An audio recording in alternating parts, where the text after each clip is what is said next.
اللهم صل على سيدنا محمد وعلى آل سيدنا محمد. أعوذ بالله من الشيطان الرجيم. بسم الله الرحمن الرحيم. الحمد لله رب العالمين، والصلاة والسلام على سيد المرسلين وعلى آله وصحبه أجمعين. رب اشرح لي صدري ويسر لي أمري واحلل عقدة من لساني يفقه قولي. سبحانك لا علم لنا إلا ما علمتنا إنك أنت العليم الحكيم. ولا حول ولا قوة إلا بالله العلي العظيم.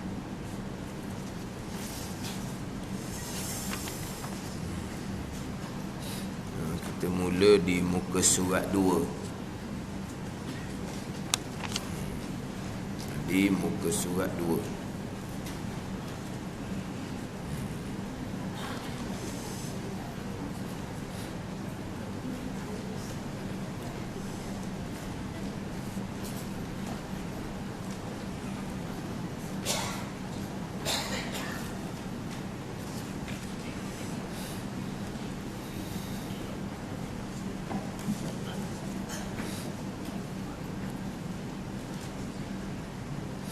قال المؤلف رحمه الله تعالى: ونفعنا بعلومه آمين. بسم الله الرحمن الرحيم. بسم الله الرحمن الرحيم. Duduk di ni bawah dia buat macam apa tu?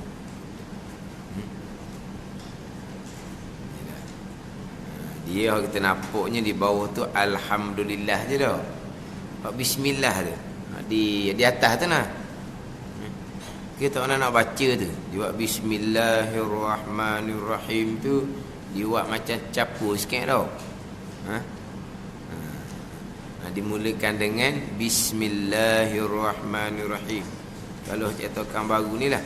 Kalau cetakan lama dia tulis bismillahirrahmanirrahim, besar tulisan dia. Dia tak ada lah kata macam buat dalam ni.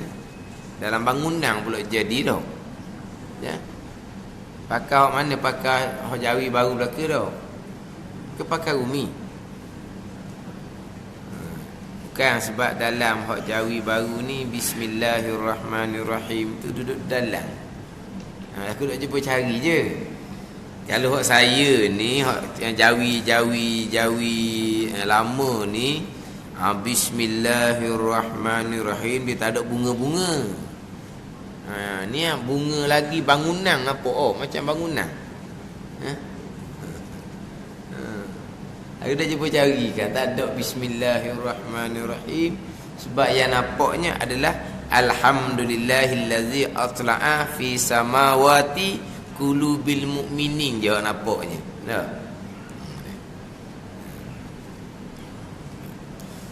Bismillahirrahmanirrahim.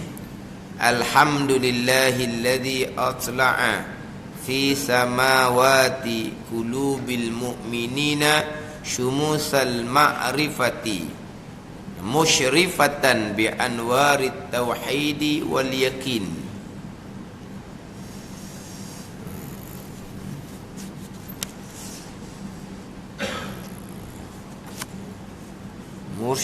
Musyrifatan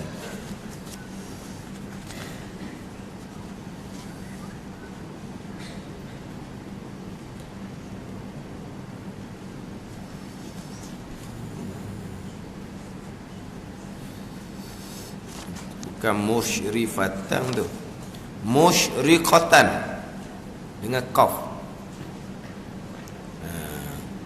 Musyriqatan daripada isyraq. Mana ha Rumi? Per ke qaf? Qaf. Rumi qaf. Per. Ha Rumi. Qaf. Betul gitu. Bukan musyrifatan.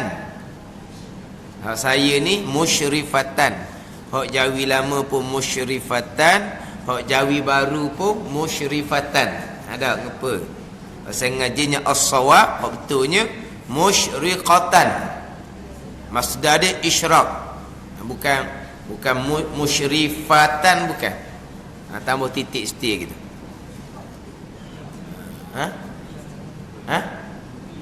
Gumi pe kau? Dah mana kata kau?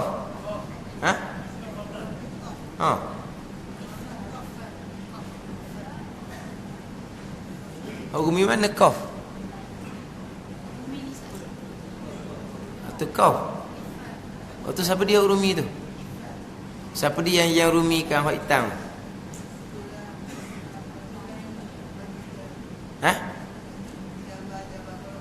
Oh, lain tu.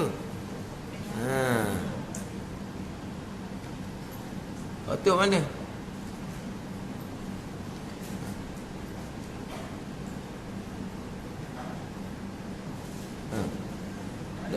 Dah kan sama-sama Rumi cetakan sama jadi per dengan kau.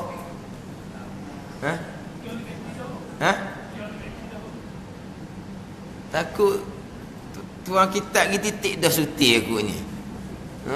Ngaji dah titik sutir, lepas tu ingat ke hak kitab, hak pendiri aku ni. Dah tambah titik sutir jadi. Titik hak asal ke titik hak titik? Hak asal? Musyriqatan. Dah Umi hak mana? Umi juga dah. Musyrifatan. Oh, takut edisi apa? Edisi panggil. Macam dah. Yelah sekarang ni kalau kiat Umi tu sama je. Mungkin tu panggil apa? Edisi pertama, edisi kedua tau. Oh, tu takut titik sendiri kau. Kan? Tu memang kau. Musyriqatan. Bukan musyrifatan. Musyriqatan bi anwarit tauhidi wal yaqin. Titik mustahak ni tak ada satu titik, jadi lain perkataan lah. Tak ada satu titik. Kadang-kadang bagus orang ni, dia nak baca apa-apa, dia suruh guru dia tulis. Guru dia tulis lah. Manusia tulis kadang-kadang adalah tersalah, terkurang. Jadi dia jadi syekh tahlil, jadi minta guru dia tulis lah. Sebelum tahlil tu nak kata ke apa? Qad aflaha man qala la ilaha illallah. Mesti dengar tak? Qad aflaha man qala la ilaha illallah. Sebelum nak tahlil tu, sesungguhnya berjayalah mereka yang berkata dengan la ilaha illallah. Baguslah dia cari guru benar. Tulis molek, dia nak ngapa, bukan nak dengar orang. Dia nak tengok waktu guru dia tulis. Tapi tu guru dia tulis tu salah, tak ada kurang satu titik. Qad aflaha man qala la ilaha illallah. Qala bukan fala. Tapi oleh kerana tu guru dia tu kau tu jadi titik kurang satu. Ni macam sini kau jadi pe pula dah. Qad aflaha man qala la ilaha illallah. Jadi anak orang ramai ni siapa nak start tahlil senyum, aku senyum, mesti pala. Orang qala, mereka yang berkata dengan la ilaha illallah. Jadi orang ni kata gini, bawalah kepada almarhum tok guru saya. Tunjuk betul tak ni tok guru ni qad aflaha man pa ni? Tak betul, qala. Tak pakar. Saya ada tok guru juga. Ni tok guru saya tulis ni. Dia siapa kat tok guru dia pun royak. Orang apa yang bawa pergi tok guru dia pula. Ni titik dah cukup ni. Betul no sungguh. Walah jumpa dengan almarhum tok guru saya tu patut pakar dah lah. Saya kerah kot. Saya ada tok guru juga. La ilaha illallah juga. Akhirnya dah ramai-ramai dia dengan syekh kepala tak sedap dengar siapa tu guru buat tulis ustaz mana dia pun royak. Kita kerja pun ustaz tu Gi jumpa ustaz. Memanglah qala la ilaha illallah. Dia pun mesti qala la ilaha illallah. Cuma pada masa ditulis tu manusia terlepas daripada tersilap. Jadi qala tu titiknya suti. Jadi pala. Orang kata lama mana dia qad aflaha man qala la ilaha illallah. Orang kata salah tu kena qala. Tidak wakal. Sebab apa? Ni guru tulis. Siapa jumpa dengan almarhum tu saya pun tak mau pakai juga. Ada pa ni qala.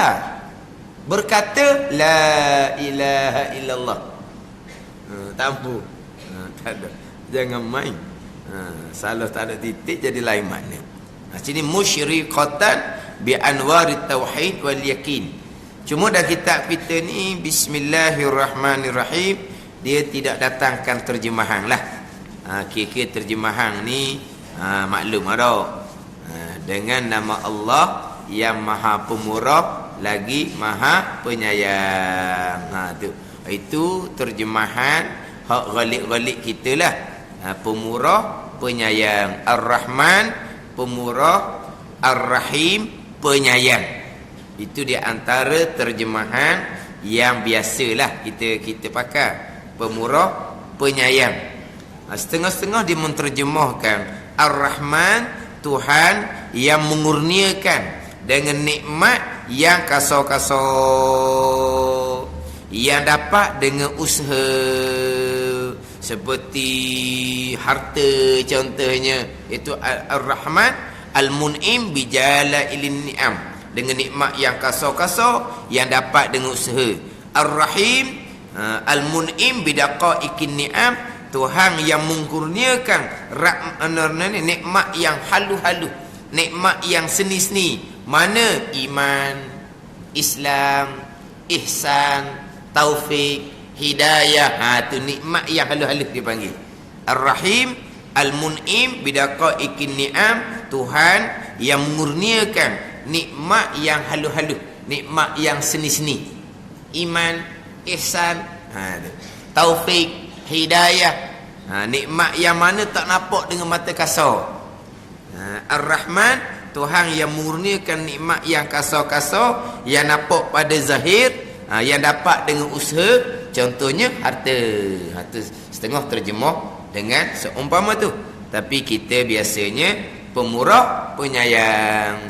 Tuhan pemurah kepada sekalian makhluk Tuhan. Sama ada makhluk tu manusia, sama ada makhluk tu binatang, sama ada manusia tu beriman ataupun manusia tu yang tidak beriman. Tuhan pemurah, Tuhan beri belaka.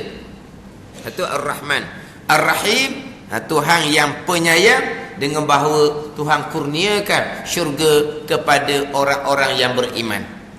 Jadi nyata penyayang Allah adalah di hari akhirat, dengan Allah Ta'ala pisahkan orang mukmin ke syurga, orang yang tidak mukmin ke neraka. Nyatalah Ar-Rahim Allah Subhanahu wa Ta'ala.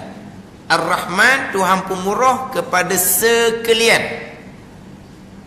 Bukan kita tengok orang-orang yang kafir, yang tidak beriman, orang beriman yang fasik, berimannya tetapi derhaka. Tuhan tetap pemurah juga.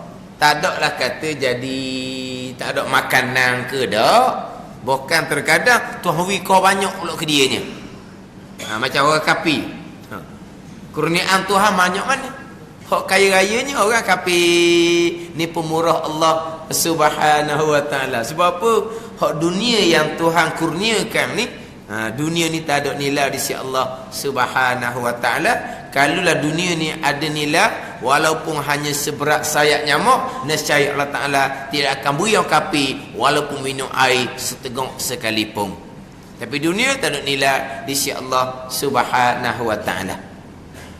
Jadi Tuhan kurnia kepada, Tuhan pemurah kepada sekalian.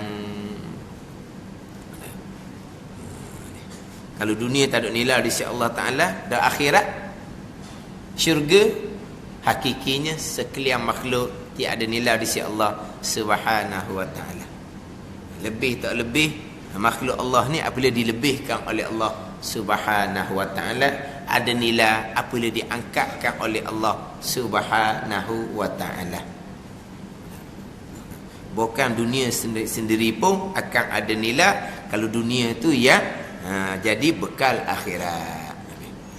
Kemudian penyayang Allah kepada orang-orang yang beriman pada hari akhirat, itu Ar-Rahim. Ini hak terjemahan, hak biasa diguna pakai pemurah dan penyayang. Pemurah penyayang ni jangan pula kata jadi nak sama dengan orang lah pulaknya.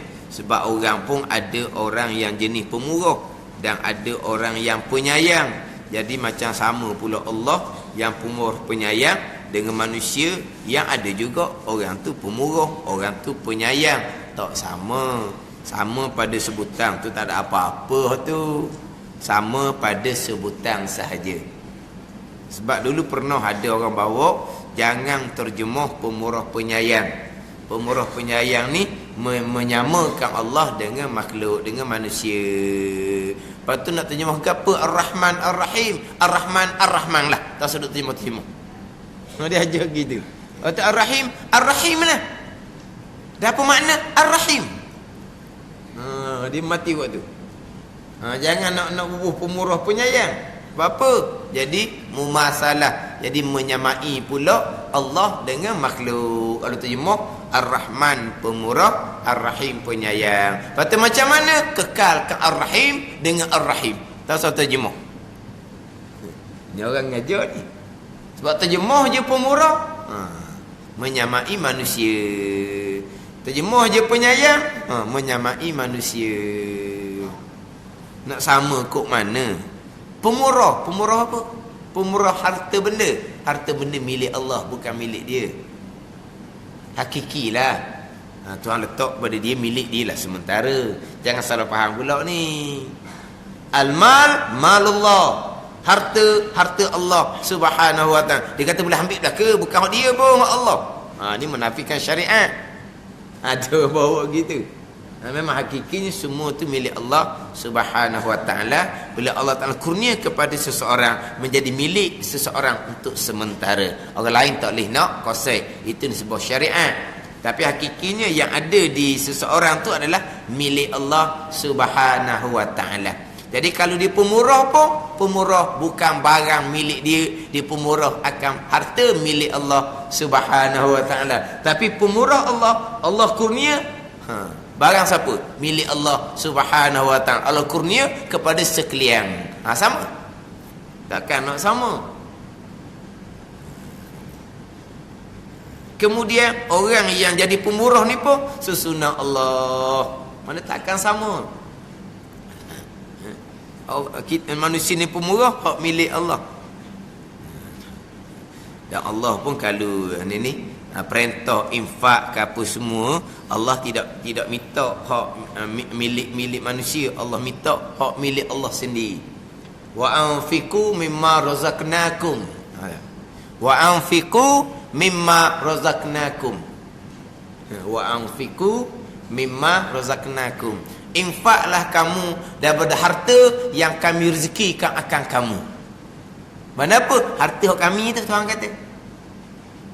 Infak oleh kamu akan harta yang kami rezekikan akan kamu. Bukan Tuhan kata infaklah kamu akan harta kamu. Tak nak minta kita. Tuhan suruh infak daripada harta yang Allah Ta'ala rezekikan kepada kita.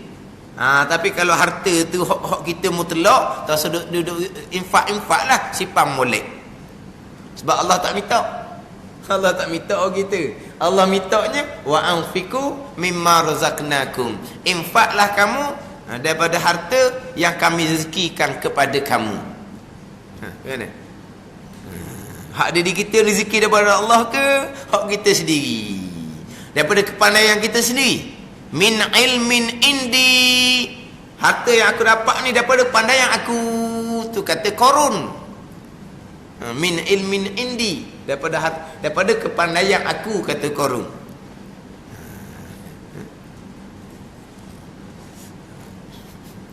Saat ni dengar dia, kalau di Aikim sana cerita kelebihan kalau ni suka menderma, suka infak. Cerita orang kaya lah tu. Cerita orang tokek orang kaya. Tapi dia cerita mak ayah dia.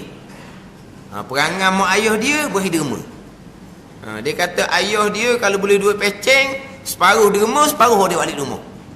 Tu dia cerita. Ni kita boleh pengajaran lah. Maknanya dia kata ayah dia boleh duit peceng, dia kata balik ke rumah, separuh dah tak adanya, derma dulu. Separuh balik rumah. Lepas tu dia kata perangai mak dia, perangai yang sama. Perangai yang sama, bahi menderma mak dia. Dia tanya mak dia, hok doa tu doa apa? Mak dia dah royak, dia kata mula-mula. Akhirnya mak dia royak. Dia berdoanya apa? Dia kata dia berdoa supaya mung jadi kaya. Kanak dia itulah. Dia tak nak usul. Supaya mung jadi kaya, mung beri duit ke mak boleh derma. Kat tu dia minta. Dia minta dengan Tuhan supaya anak tu jadi kaya. Negakan biar berjaya. Bila anak dia berjaya kaya, anak dia akan beri duit ke dia, mak maka dia pun boleh derma. Dia kata kalau dia beri ke mak dia duit RM5,000, RM5,000 habis. Dia kata kalau beri RM10,000, RM10,000 habis. Hak tu pada masa dia berjaya dah. Sebelum tu pun sama dia kata. Perangai mak ayah dia bahi derma. Tu dia ceritalah kejayaan tu. Kita lain derma nak berjaya kat mana kering. Dah. Dua sejuring. Dua sejuring dah kita derma.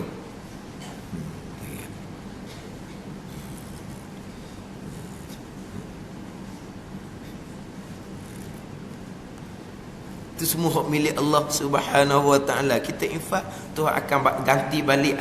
Bukan akhir tu tak dah. Atas dunia pun Tuhan ganti balik. Ganti ni kadang-kadang berbagai-bagai kurniaan. Kadang-kadang Tuhan ganti dalam bentuk harta juga. Kadang-kadang Tuhan ganti dalam bentuk yang lain. Tuhan ganti dengan kesihatan supaya duit kita tak habis. Gitulah. Bila kita derma, Tuhan pun bagi kita kesihatan yang baik. Kalau kita tak derma, kita mungkin kesihatan tak baik, duit habis dengan berobat pula. Dan sekarang ni duit habis dah dengan infak, Tuhan pun beri kesihatan yang baik, duit tak payah pakai dah untuk perubatan. Dia gitu lah.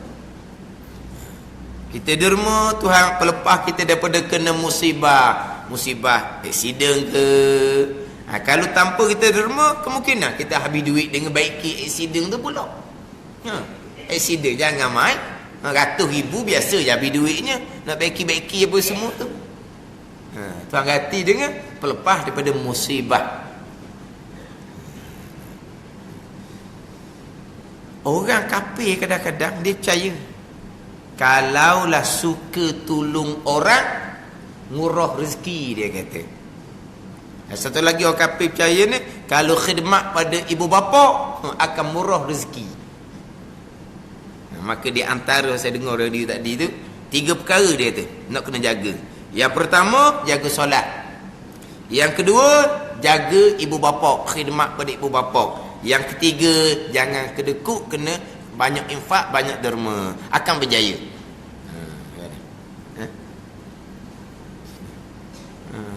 Kita ada benda-benda yang kita boleh dengar, ambil sebagai pengajaran.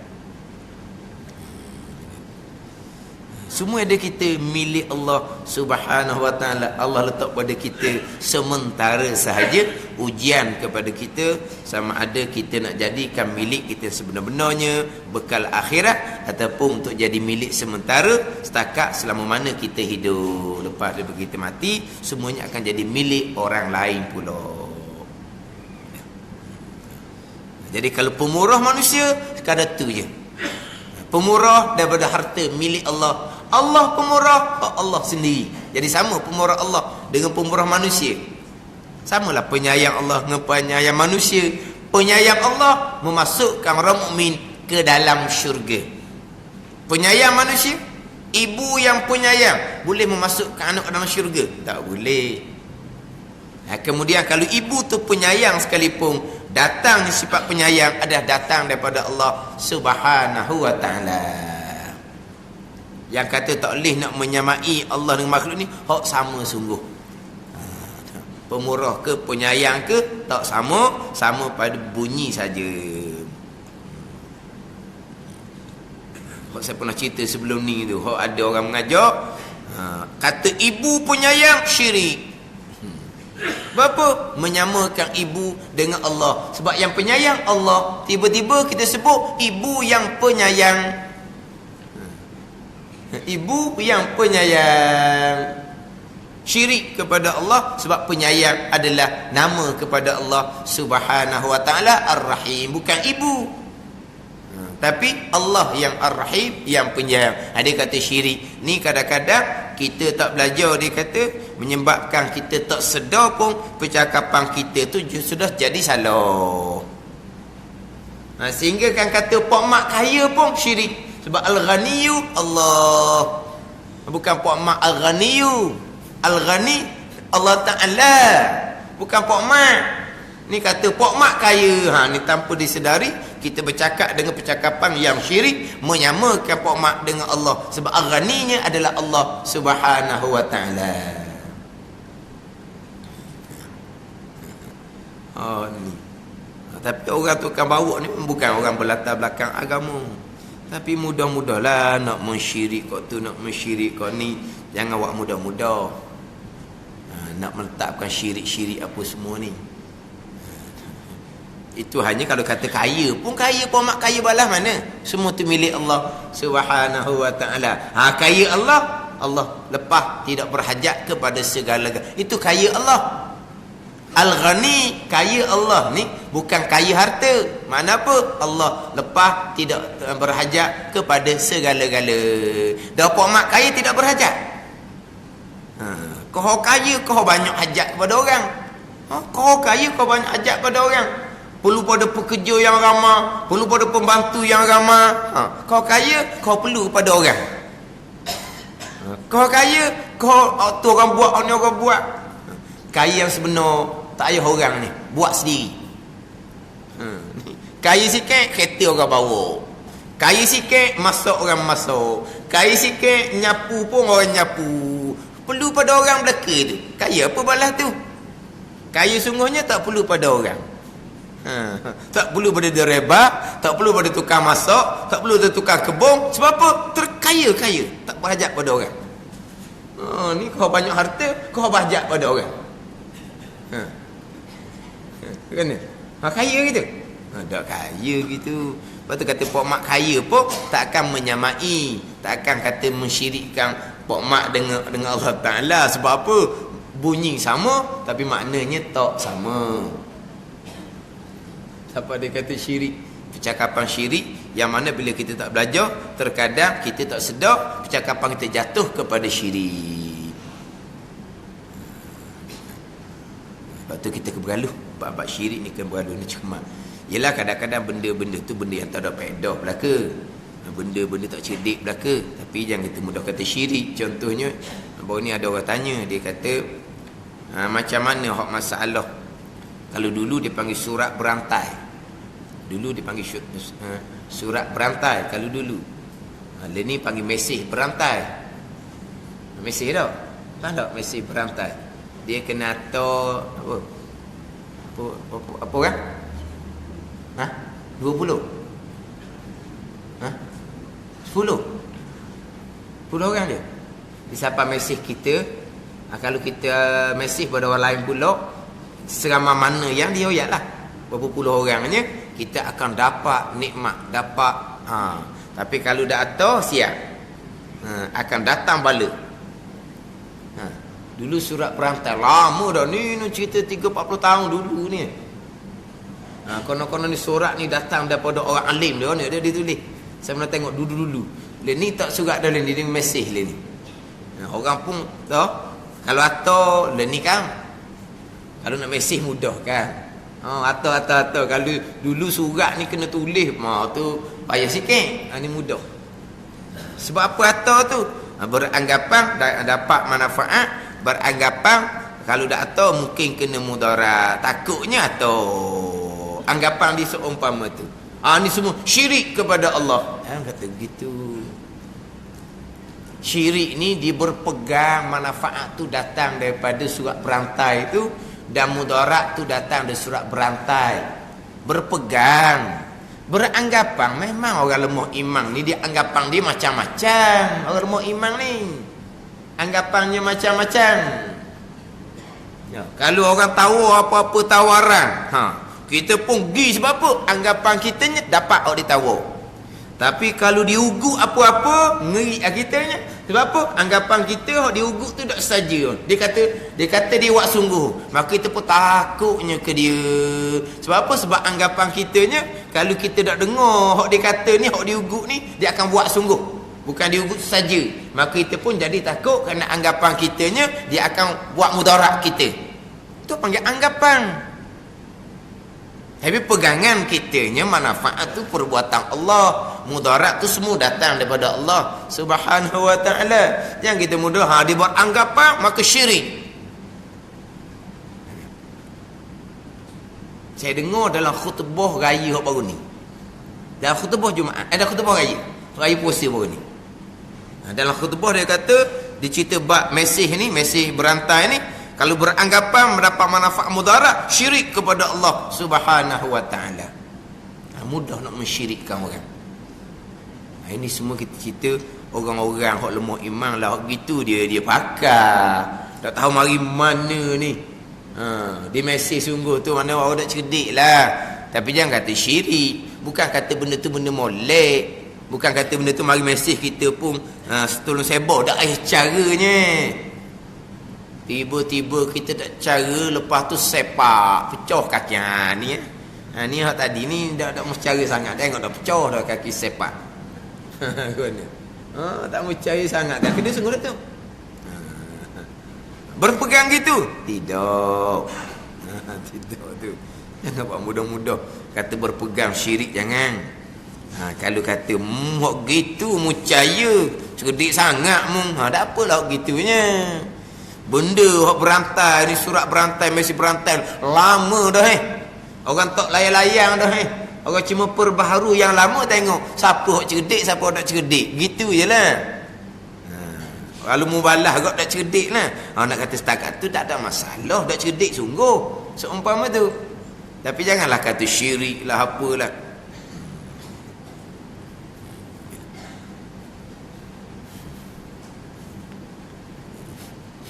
Jadi nak mudah nak mensyirik kau, jangan, jaga molek.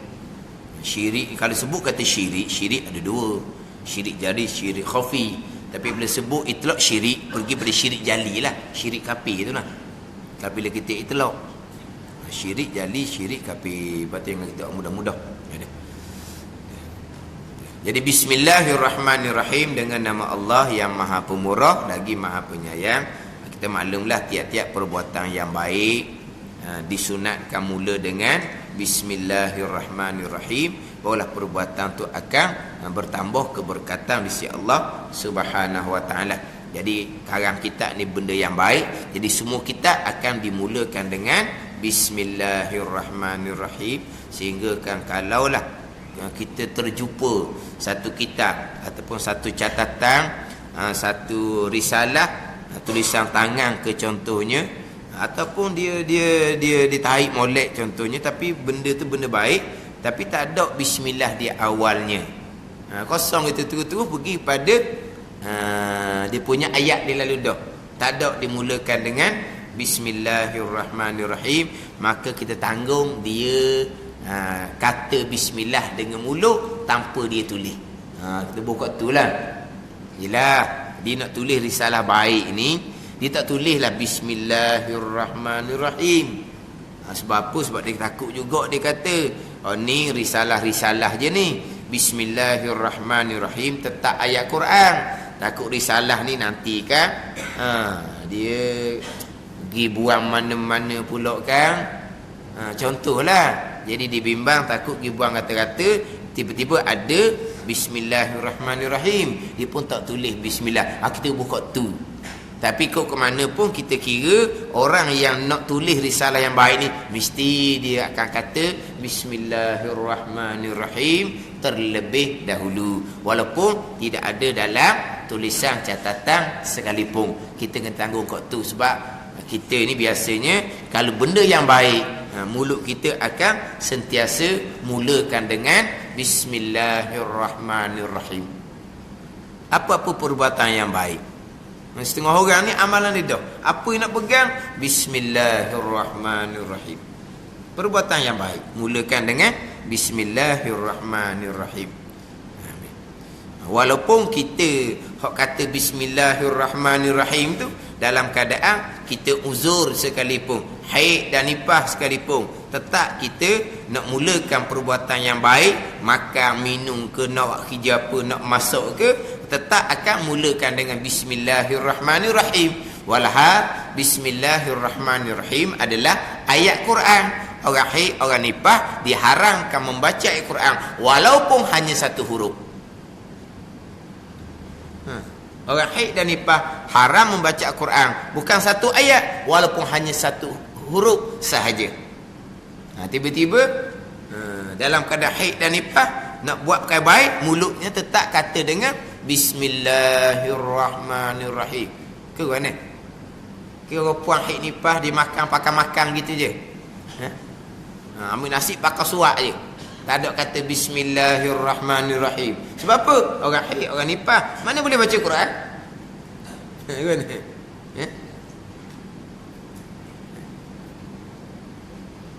Dia kata tak tahulah ustaz, tapi Bismillahirrahmanirrahim tak sedar pun dia kata. Jadi Bismillahirrahmanirrahim tu tubik je. Bila nak makan je Bismillahirrahmanirrahim, nak minum je Bismillahirrahmanirrahim. Jadi keluar je. Lepas tu orang dia tak boleh ke? Alah, hukumnya orang haid dan nifas tidak boleh membaca Al-Quran. Ini hukum yang maklum belaka ni. Tak ada orang tak tahu. Mana?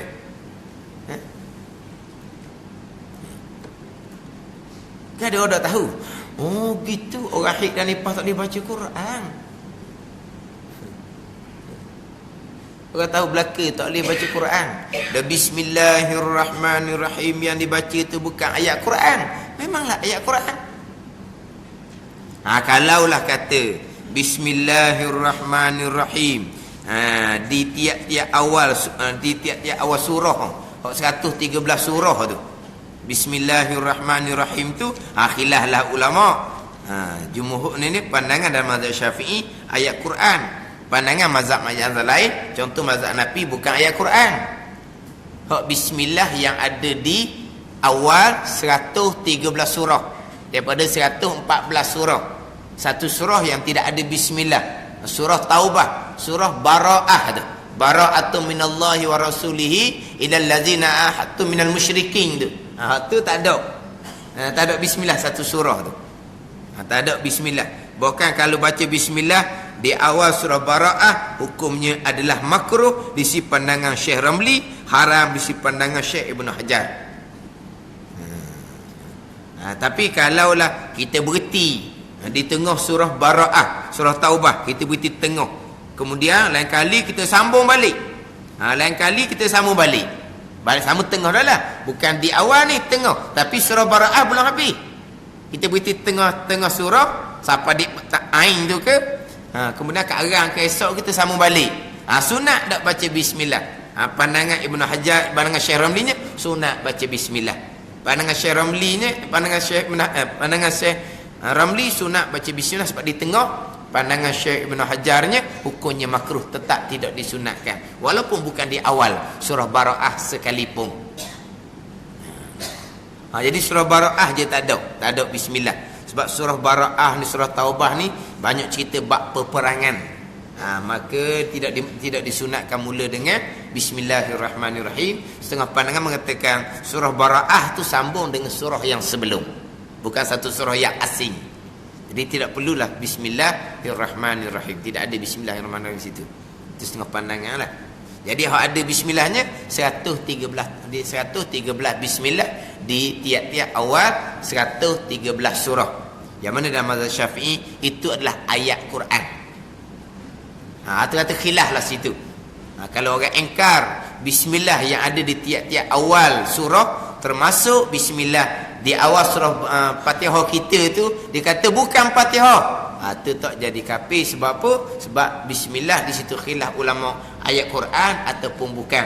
Tetapi bismillah yang ada dalam surah An-Naml tu, qalat ya ayyuhal mala'u Inni ulqiya ilayya kitabun karim innahu min Sulaimana wa innahu bismillahirrahmanirrahim alla ta'lu alayya wa'tuni muslimin tu.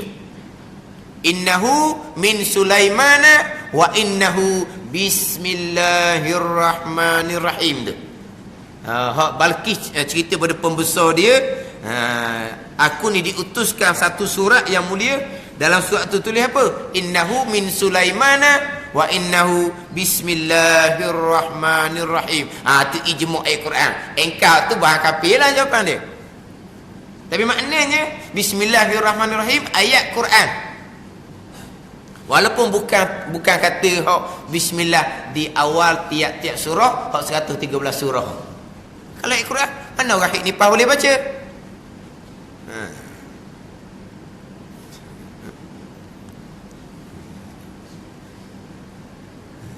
Ketika baca bismillahirrahmanirrahim itulah dalam keadaan haid dan nifas, kosak apa?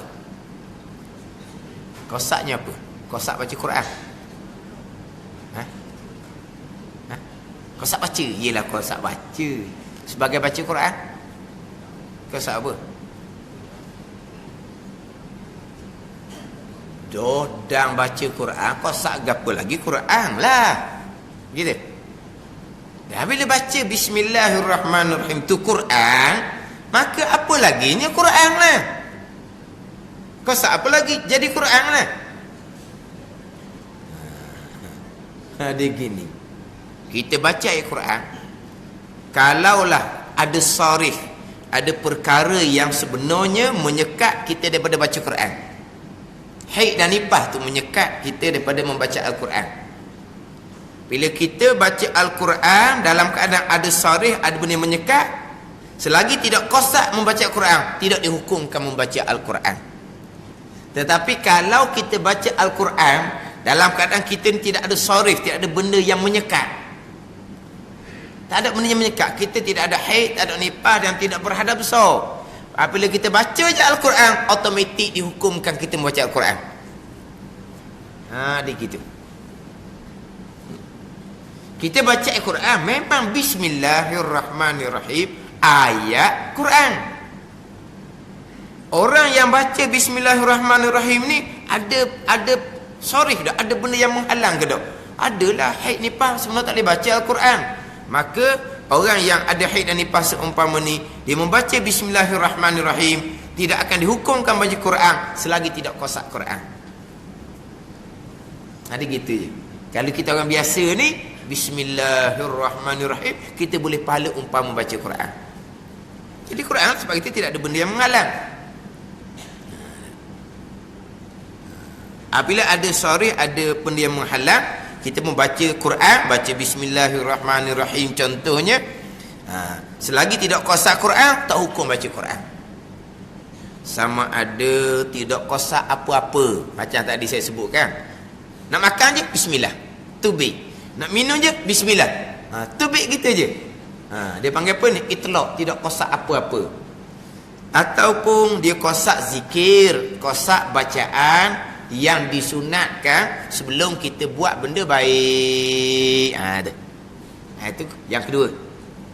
Yang tak bolehnya kosak baca Quran, itu haram. Ada orang haid, orang nifas nak makan nasi, bismillahirrahmanirrahim, kosak tu baca Quran, biar haid nifas pun. Ada gitu?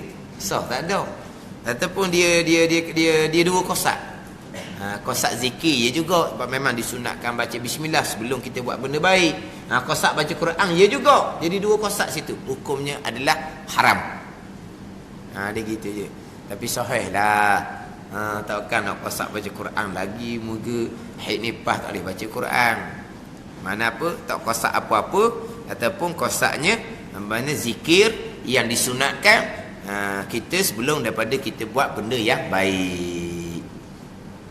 Lepas tu kiaslah kepada masalah lain. Ambil sini, kias pada masalah yang lain. Baca Quran, dia gini je lah. Cuma yang ni setengah pandangan mengatakan, kalau baca Quran yang bukan hanya ada dalam Quran, macam bismillahirrahmanirrahim ni dalam Quran pun ya juga. bacaan di luar Quran untuk buat benda baik pun ya juga. Jadi dia belah kedua-dua. Ataupun dalam Quran ya juga, dalam doa pun ada juga bacaan ni. Dalam Quran ada juga, dalam wirid pun bacaan ni juga. Dia ada belakang ni. Dalam Quran pun ada, jadi doa pun ada juga.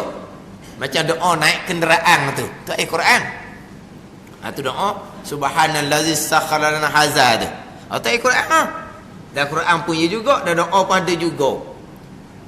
Ataupun kita baca inna lillahi wa inna ilaihi raji'un tu. Dalam Quran ada juga, di luar Quran pun ada juga, disunatkan baca bila kena musibah.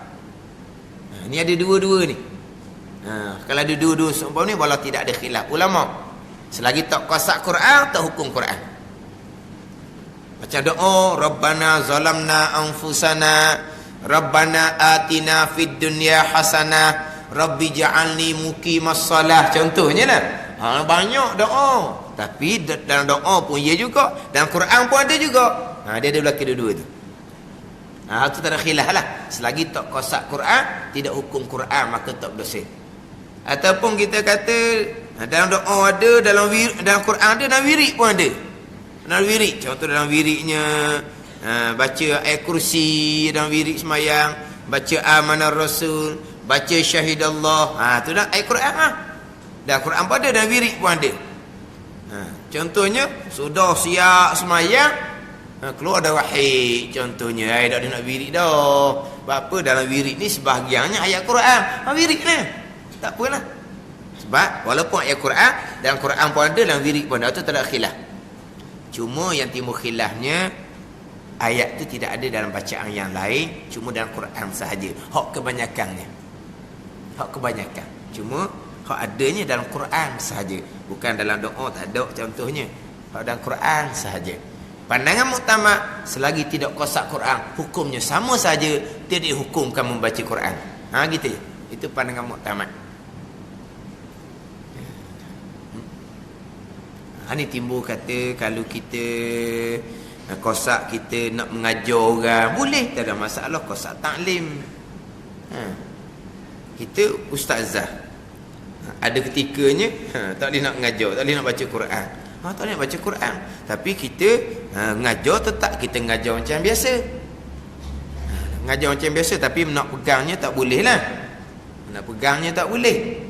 Jadi nak belek, nak kalau jenis ustazah tu tak ingat Quran, dia suruh anak murid dia lah belek. Muka surat mana nak baca kat lagi, dia pun belek. Habis seorang murid lain pula nak baca, kat mana nak baca, suruh dia belek surat berapa. Maka anak murid dia pun baca, hak salah dia pun tegur. Bukan tegur salah, ajar dia macam mana hak tu. Jangan pula salah, ulang semula. Salah, ulang semula. Dah ustazah royak, saya tak boleh royak, saya Lepas tu salah je. Nak jadi mana kita main salah. Betul mana salah tak boleh ajar. Ajarlah. Lepas tu baca ayat tu. Baca warna hik ni qasak mengajar, bukan qasak baca Quran. Boleh ke? Apa tak boleh? Ni sebab dia ada hik, ada benda yang menghalang. Boleh terhasillah qasak tu. Ada. Qasak taklim dia, qasak mengajar. Tak ada apa-apa, boleh. Ada satu tempat tu, dia baguslah, dia mengajar lah. Dia mengajar. Tapi dia mengajar di masjid. Akhirnya ustazah duduk luar, nak murid duduk dalam masjid. Tak boleh masjid, tak boleh masuk. Masjid tak boleh masuk. Dia duduk luar, lepas tu anak murid duduk dalam masjid. Boleh tahu tu, ustazah duduk luar tu, hari tu. Lepas tu mana ustazah ni? Lama tak nampak duduk luar, duduk dalam semua. Putus hik dah tu. Di tempat tu. Jadi dia hidup luar. Mana di bandar tu. Qasak mengajar, bukan qasak baca Quran. Termasuklah perempuan-perempuan yang hafaz Al-Quran. Dia hafaz Al-Quran, dia bila mari haid contohnya, dia tidak hafaz hak lain-lain lah. Dia hanya mengulang yang lama-lama. Mengulang hak ingat dah. Mengulang hak ingat dah tu tetap baca Quran walaupun tidak hafaz hak baru. Jadi macam mana awak dalam keadaan haid awak baca Quran? Jadi tanyalah orang yang hafaz Quran, budak-budak perempuan yang hafaz Quran ni. Dia kata, ustazah dia kata boleh baca hak ingat dah. Jangan nak ngapa hak baru, dia kata. Cuma boleh ulang hok ingat dah. Tak boleh nak ngapa hok baru. Masalahnya ulang hok ingat dah ke, nak ngapa hok baru ke, hukumnya baca Quran belaka tu. Apa bezanya kita nak ni pelajar budak hok haid ni ulang hok lama boleh, ngapa hok baru tak boleh? Apa beza? Sama-sama baca Quran. Jadi hok tukang amal pun tak tahu juga hukum hakam. Dia jadi nak ngapa baru ni tak boleh sebab nak kena pegang, nak kena apa payah. Ngulang hok lama boleh. Kosaknya bukan baca Quran. Kosaknya tahafuz, jaga ingatan, takut lupa.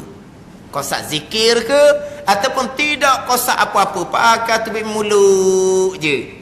Selagi tidak kosak Quran, hukumnya tidak dihukumkan baca Al-Quran, tidak haram. Dah banyak ni dia baca.